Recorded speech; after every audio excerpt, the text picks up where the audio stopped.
Donc Sentinelle du climat, c'est un livre d'Heidi Sevestre qui est à la fois une scientifique et une lanceuse d'alerte et qui va nous parler avec beaucoup de précision et beaucoup d'humour du lien vital qui nous lie au glacier. Donc ça elle permet à la fois de faire avancer la science, mais également d'élever nos consciences sur ce sujet qui est essentiel. Moi j'ai appris plein de choses, j'ai eu plaisir à le lire, il y a beaucoup d'humour et en même temps une vraie lueur d'espoir. Donc je vous conseille vraiment de le lire, vous allez passer un bon moment et vous ne regarderez plus les glaciers de la même façon. Donc ce livre de François Gross est un livre dont les conclusions en matière d'économie circulaire sont fondamentales. C'est très simple à comprendre. Quand on prend une matière, et si le taux de croissance annuel de cette matière excède 1%, le recyclage de cette matière ne sert à rien. Donc pas d'économie circulaire avec une croissance de manière générale qui excède le taux d'1% annuel. Alors c'est pas un livre de plage, mais c'est un livre fondamental.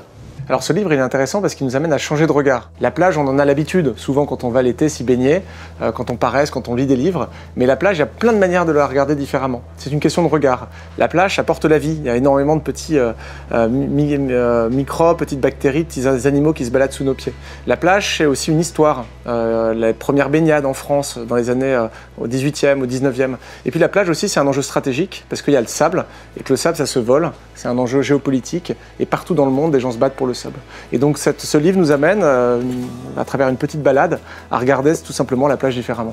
Je vous présente Chaleur humaine de Nabil Wakim, un livre passionnant, à la fois collectif et incarné par son auteur.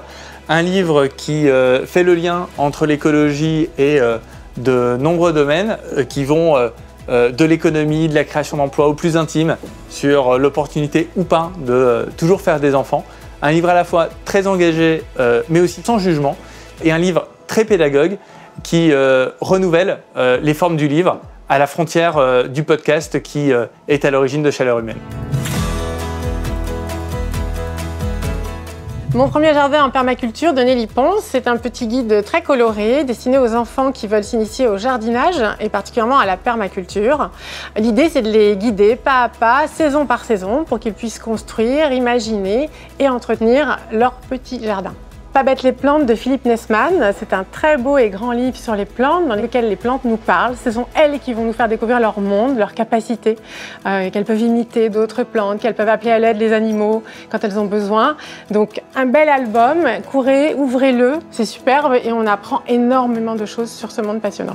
Le pêcheur de rêve d'Élodie Garcia, c'est une jolie BD pour les enfants qui va les mener dans le monde sous-marin. On suit les aventures d'un jeune garçon, Maël, qui va se retrouver tombé malgré lui dans l'océan et ensuite découvrir tout un monde mystérieux qu'il n'imaginait pas.